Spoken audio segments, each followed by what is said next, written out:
Today we're going to talk about bone broth, and I know it's a real hot topic lately, and this is something that I've been doing in one form or another for over 15 years, and it was something I got from my Chinese medicine doctor when I had stage 3B cancer, and we're going to talk about it today and its benefits. Now, I'm sure a lot of you are watching this video already know, but the benefits of bone broth, and a lot of you probably don't. So I'm going to give you a little bit of background about it but I'm not going to get into a whole lot of details like I'm a doctor, because I'm not a doctor, but I do know it has a lot of really good benefits. Bone broth in general will have benefits for gut health, which is really, really important, helps with inflammation, helps with digestion, and probably the main thing that it does is it gives you collagen. And a lot of people believe that the most important thing with your bones and your joints is calcium. It's really not the case. It's really collagen. And that's what you'll get from bone broth. Now, there's a number of different ways to do it. And I know I've seen a lot of the videos online that talk real specifics, but we're going to do this bone broth recipe and talk about bone broth in general in a real world kind of way. So we're going to talk about two different ways. And the first one is I'm going to show you how to make your own bone broth. So the first thing that we have here is basically oxtails. And this is a kind of meat that you can get really inexpensively from a butcher. Now, what's important about this is you want these oxtails or some of these ribs that, this kind of meat, you want it to be a grass-fed beef. So you can get these at, say, like a Publix or a Kroger or whatever, but I would highly recommend that you go to a local butcher or something, like that has the grass-fed beef, or I would ask. Because what you're trying to do, a lot of what you're trying to do is you're trying to get toxins out of your body. You're trying to detox. You're trying to heal yourself up. So you don't want to use a beef or an animal that's had a lot of antibiotics or hormones or whatever else, injected into it, or ate grass, or whatever it ate that maybe had pesticides on it or whatever else, or GMOs. And that's what you want to avoid. So, if you can find a grass-fed beef to use, that's absolutely paramount of pretty much anything we're going to talk about. Now, what this does, if you can see in here, like these are oxtails, and if you see what's in here is the marrow in the middle. That's really what you're trying to get out. Because that's where all the nutrients and I guess collagen too and whatever is you're trying to get out of here and then into your system. So we're going to start with this, and we're going to use a slow cooker recipe, which is what I've been doing for years and years and years. And I'm going to show you, this is my secret recipe. You're going to see, I'm going to add a number of different things that are going to be in here that are not in like other recipes that you see in cookbooks and online. And the reason is because what I'm doing here with this bone broth is I'm showing you something that's going to help with healing you up and addressing some things like gut health, and is super healthy that way. I'm not going for the idea of it being really tasty like I'm a chef. There's a method to this, and there's a reason for this, and it's a little different than just cooking. But trust me, it's going to taste really good because I've had it for a long time. So here's how you start with it. So you'll start with these oxtails, and you're going to put them in the slow cooker on the bottom here. And you just kind of line the whole bottom. Now, these are typically relatively inexpensive. And you can find these oxtails at a butcher shop, and it could be anywhere from a couple of bucks. Like these are some, in addition to that, what I've got here, these are some rib pieces as well. This will all, if you're not familiar with this, you go to the butcher shop and you ask, he knows what you're looking for. He's looking for things that will, when you cook them in a slow cooker, will fall apart and you'll get that marrow out of them. They know. Butchers really know. If you've ever been to a butcher shop, they understand. So you want to line it up like this so you get, the whole bottom of it, covered with, with the bones. And then here I've got an extra. I'm just going to set it aside there. Then the next thing you want to do is you want to cover the bones with water. Now here's another thing that's important. Most people will do it with just tap water. You don't want to do it. For the purposes that we're making this bone broth for, you want to use either filtered water, really good filtered water. I'm trying to think of what that thing is you put in a fridge, like a Brita or something like that. Something like that. Maybe reverse osmosis. What I do to be sure is I use bottled spring water. I mean, it's not super expensive. I mean, it's, cheap. And if you live in Florida, everybody pretty much drinks bottled water, and it only takes a couple. Now, see, there's one bottle, and I've already got it almost covered. And then with the second bottle here, it's going to be close. I could probably use a little bit more. But you want to make sure that, that all the meat is just covered. And that looks about it. So can you guys see that? That's pretty much it. The next thing you want to do, and this is really, really important, and here's one of my tricks that you're probably not going to hear anywhere else. The next thing you want to do is you want to add some organic apple cider vinegar to it.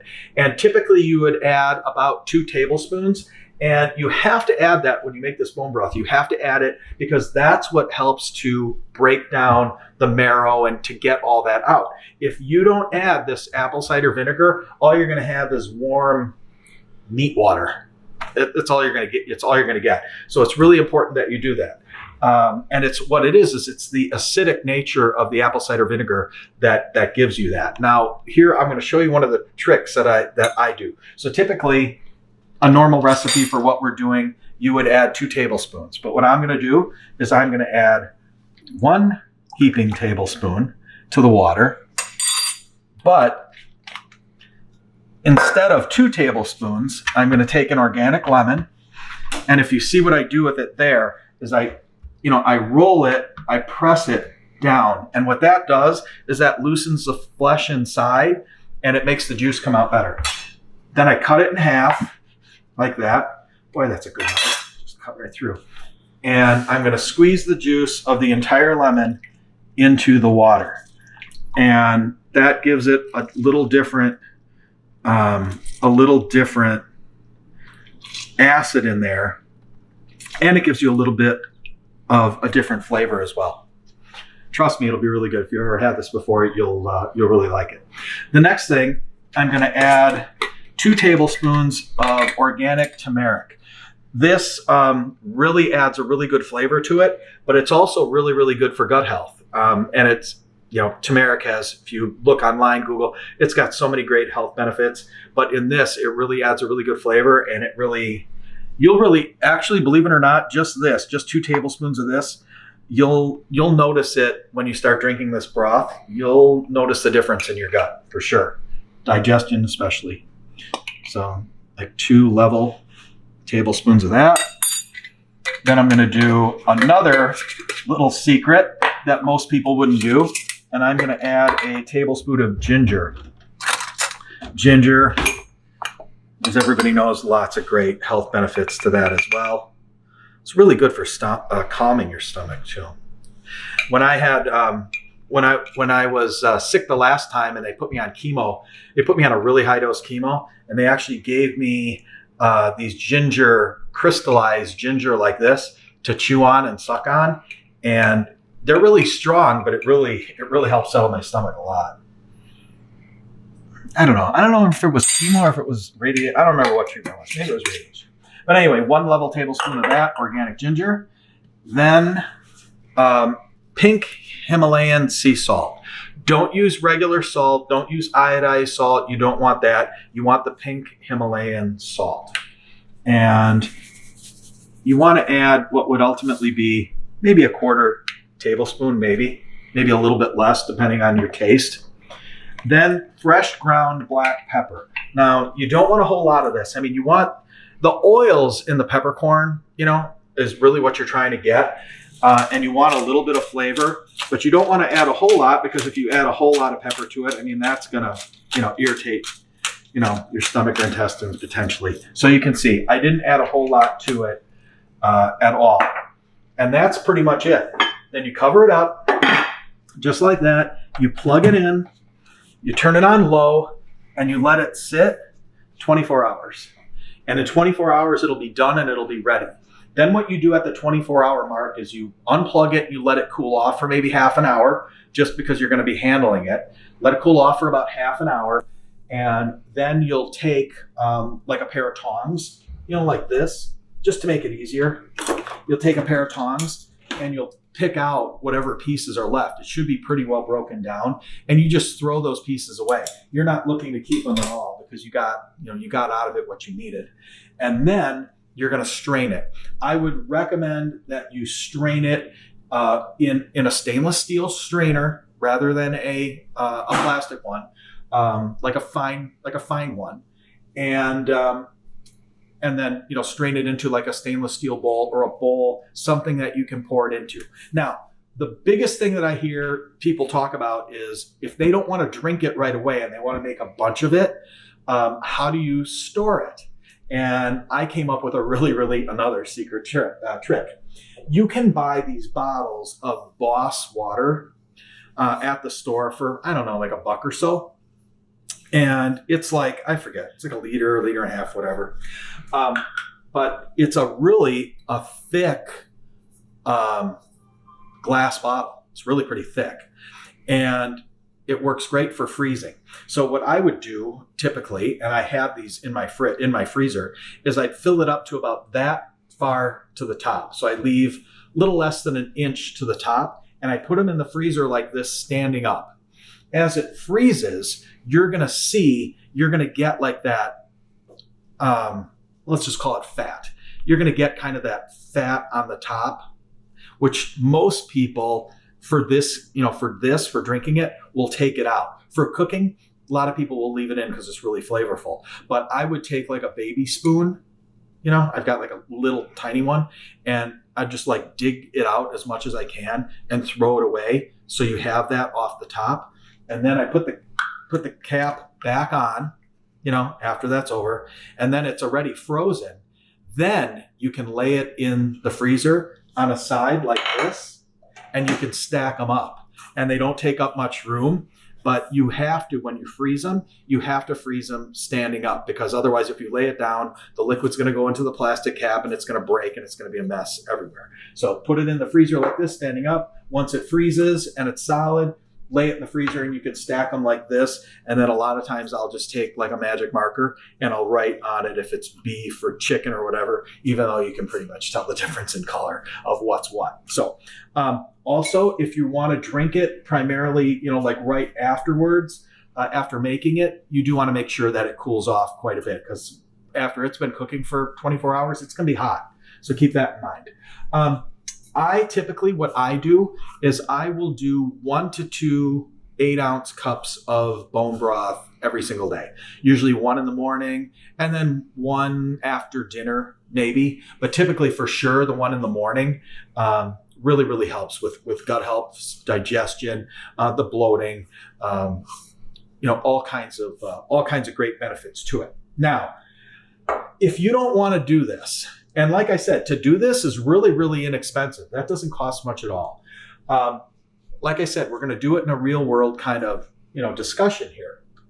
You can get packaged bone broth from places like Walmart, like this. This is a 32-ounce box of organic beef broth from Walmart. Is it going to be as good as this health-wise? No. Is it a really good substitute if you're not able to do this and you actually have a life and you're not able to take the time? Yeah. And I use this as a substitute myself. I always keep a couple of boxes of this on hand just in case. It's like $2.60 a box. For what you get for this, it's super cheap, and it's really a good bargain. There's also companies that sell it boxed already, is it Bone and Fire? I think is the name of it. I get it from them every once in a while. I get it from them. You can get it on Amazon.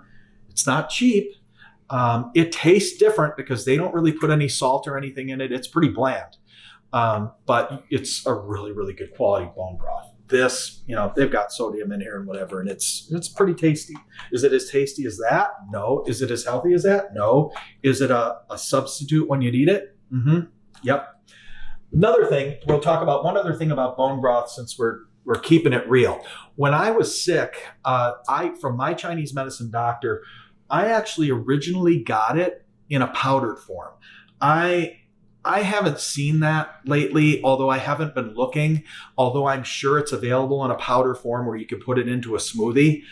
My guess is that's a really good substitute. I don't do it anymore, even though I did. I don't know what it costs, so I can't tell you like I can here about the cost effectiveness of it. But if you're looking for ease and simplicity, that's probably a pretty good option. You'd have to look on it, do a little research, look for powdered bone broth, powdered. That's my guess is what it's going to be called.